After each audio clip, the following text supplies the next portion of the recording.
يوسف عبد الرحمن ardadii waxay kala ugu horeysay macallimiinta oo soo waxay jiraan anigoo aad u yar ayaa sanadkii 2009 ay keenay aan soo dhiganayo waxyaabihii aan ka bartay iyo farsamooyinkii aan ka bartay waxay ii saacideen ilaa aniga nafteeda wax u qabto ummadda ugu faa'iideeyo muddo yar kadib waxaa dhacday inaan ka shaqo bilaabay ماشي أو خبرتي فتحي برنتين سوق مكانه وشان جرتي كذي محاولة مع حياة كبير أو عالمية أو كذا هذا يوم كان كذي ما بشان أو حفيز كذا بالشغل أنا كذا قريبا كوريسي يعني أي تي لا حفيز كذا شغل بالعالم كذي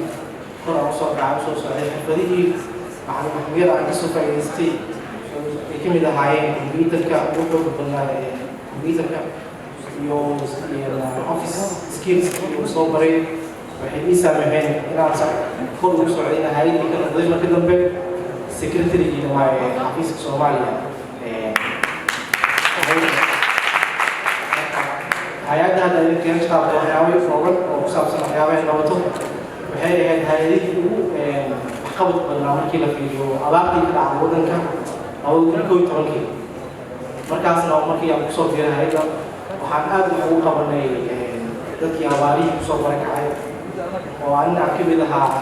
gabadhii hay'adda markaas duulaysay shaqada ugu badan qabanayay intaas kadib waxaan ugu sii gudbiyay hay'adaha kaleeto ee waddanka qaar international ah iyo qaar oo kale jooga ilaa hadda aan ku dhex jiro muddo kadib waxaan ugu sii gudbiyay master ee dibadda u aaday marna waa waddanka kusoo laabtay waxaana كجرا لك جناسية يرنكي اسمفلك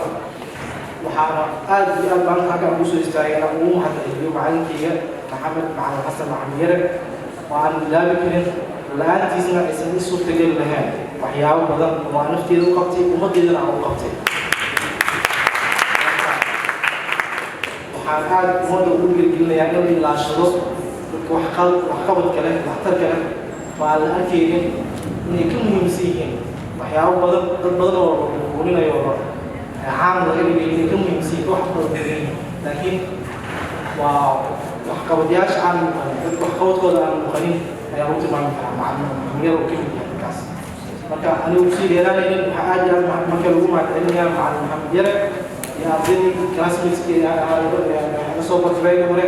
oo muddo aan soo keenay dhammaantiin oo qaasintiin. Assalaamu calaykum warahmatullahi